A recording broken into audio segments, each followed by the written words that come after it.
اور باقی پر ہم آپ کو بتائیں کہ گورنمنٹ اسکول سرائج میں اسٹوڈنٹ حلف برادری منعقد ہوئی۔ سوئے اصل لاہور سے گریٹ نیوز سٹی رپورٹر اللہ وسائع کی رپورٹ کے مطابق اسی سلسلہ میں گورنمنٹ ہائی اسکول سرائج اسکول میں بھی اسٹوڈنٹ کونسل کی حلف برادری پلے گراؤنڈ میں ہوئی۔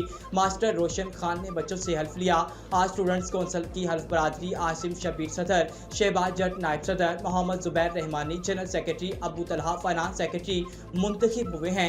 حلف اٹھانے کے بعد صدر عاصم شبیر، فائنانس سیکرٹری ابو طلحہ کے میڈیا سے بات کرتے ہوئے کہنا تھا کہ انشاءاللہ ہم جو بھی بچوں کے حق میں اور جو بھی اسکول کے معاملات اپنے نگرانی میں انشاءاللہ آئندہ جو بھی فنڈ ہوگا اپنی نگرانی میں لگائیں اور بچوں کے مسئلے مسائل ہوں گے انشاءاللہ ان کو فوراً حل کروانے کی ہم یقین دہانی اور بچوں سے وعدہ کرتے ہیں۔ اور سرائج گاؤں کا جو اسکول ہے انشاءاللہ اس علاقے کا سب سے اچھا اسکول ہوگا۔ آئیے آپ کو بھی لے چلتے ہیں حلف برادری کی تقریبات۔